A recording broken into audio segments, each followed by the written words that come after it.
Arriving at J. Louis Station. Paparating na sa J. Louis Station.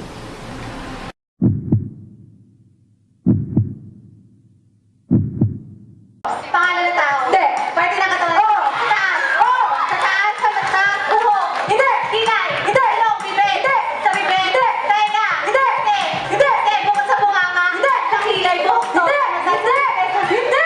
Sa taas? Ilong? Internal? Internal?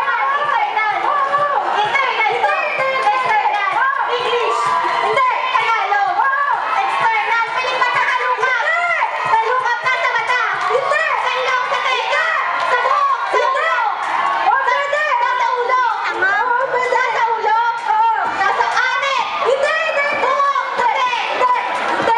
Hindi sa akin, no? Hindi. Nasa ulo? Hindi. Pwede. Nasa ulo? Hindi. Pangalan ng tao? Hindi. Parte ng katawan? Oo. Sa taas? Oo. Sa taas? Sa mata? Buhok? Hindi. Kilay? Hindi. Ilong? Bibig? Hindi. Sa bibig? Hindi. Tenga? Hindi. Hindi. Bukod sa bunganga? Hindi. Sa kilay? Buhok to? Hindi. Hindi. Sa taas? Ilong? Internal? Listen. But listen carefully. Just a small town. Ito ng Agosto taong 2014, nakapanayam at nakakwentuhan ko at ng aking grupo ang ilan sa mga taong nagtatrabaho sa likod ng kamera sa bawat produksyon ng mga palabas na inaabangan natin sa ating telebisyon. Personal naming nakausap ang ilan sa kanila. Ako si Shell Costillas, video editor ako dito sa ABS-CBN. Ako nga pala si Matt Nicolay at ako ay isang quality analyst ng ABS-CBN Digital Media. Ako naman si Alisa Garcia. I'm working as a graphic artist under Digital Media Division. I'm Maggie Muzo. I started last February 2012. I work as part of the creative team as a writer. Part of the creative team. 1.5 years na. Nag-start ako noong January 2013. Di kasi kami normal yung oras namin. Di kami yung 8 to 5. Ano kami, para 24/7. Parang gano'n. Para kasi pag live show, kailangan, parang bawal magkamali. As much as possible, kailangan walang dead air. So yun, kailangan mo i-feed. Kasi kami, ang hawak namin yung mga host. So kailangan i-make sure namin yung host namin may sinasabi at may sense yung sinasabi. Lang naman wala namang madaling trabaho ngayon eh. Lahat ng trabaho pinaghihirapan. Sa akin kasi, at sa trabaho ko, lahat kailangan malaman mo. Dapat lahat alam mo. Mula sa website ng ABS-CBN, mula sa mga mobile applications na gagawin ng ABS-CBN, kahit ultimo yung voting ng Pinoy Big Brother or yung voting SMS votes ng The Voice, dapat lahat alam mo yan, lahat dapat tama, lahat dapat ng votes niyo pumapasok. Sa akin naman, syempre, dahil yung sinabi niya wala namang madali. Pero masasabi ko lang, kung talagang mahal mo yung trabaho mo, kung gusto mo yung ginagawa mo, tsaka nag-enjoy ka sa ginagawa mo, para sa akin, para kang hindi nagtatrabaho din. Yun nga yung sinabi niya, yung passion. So, kailangan may passion ka para araw-araw, hindi mo nararamdaman na nagtatrabaho ka. Ang nararamdaman mo lang, ginagawa mo yung gusto mo. Yung pinaka-challenging as part ng media, sa kabila ng sakali man, merong bagyo, lindol, or even holidays, kailangan natin pumasok. Mas kailangan tayong pumasok doon and mas nararamdaman natin ang kailangan natin gawin yung trabaho natin. Kasi kailangan natin magbigay ng information sa mga tao. Internationally, marami nakakakita ng gawa mo. So, maraming tao nakaka-recognize ng output mo. So, para sa akin, ayun yung pinakamasayang part ng work ko. And at the same time, na bibigyan tayo ng chance na makita yung mga favorite nating artista, makita yung mga production, yung sa mga TV prod, yung mga behind the scenes. So, ayun tayo sa mga pinakamasayang part. Ako, paborito ko pag gumagawa ka ng mga videos, just mga shoot, mga ganun. Masaya siya kasi lumalabas ka ng studio, tapos yung creativity mo, maski pa paano, nalalabas mo. Saka siguro yung the fact na kung may area yung ginagawa mo, na alam mo, marami tao yung nakakapanood yun. Tsaka nakaka-appreciate. And I-entertain mo sila in a way. And actually, I'm a second courser. First course ko is nursing. So, di ba medyo malayo. Sa Emilio Aguinaldo College. Kapit-bahay lang ang school nyo.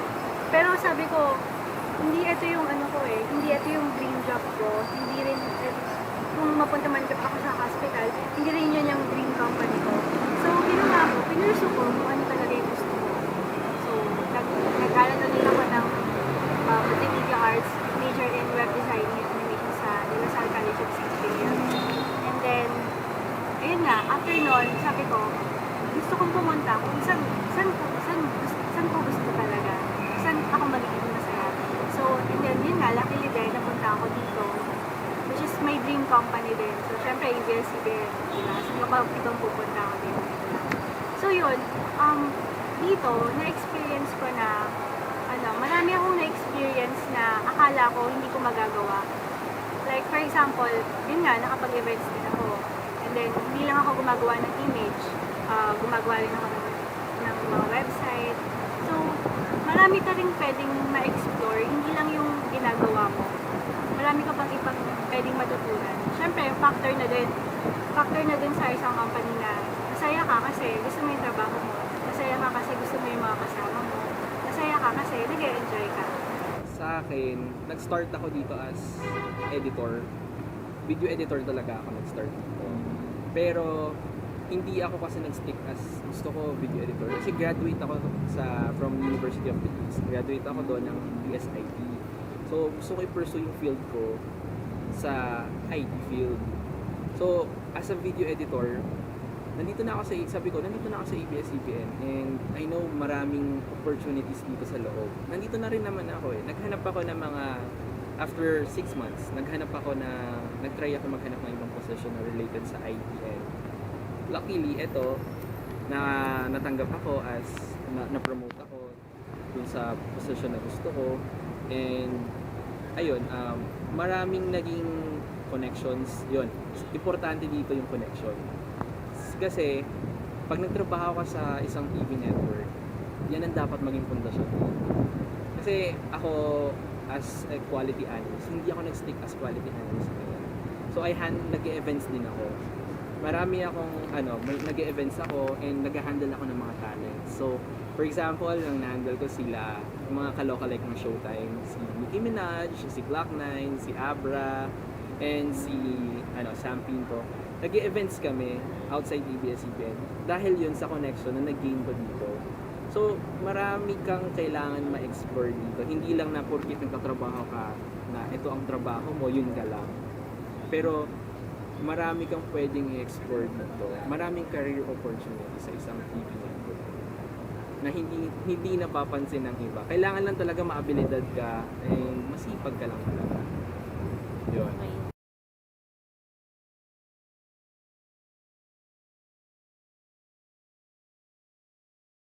Go for it.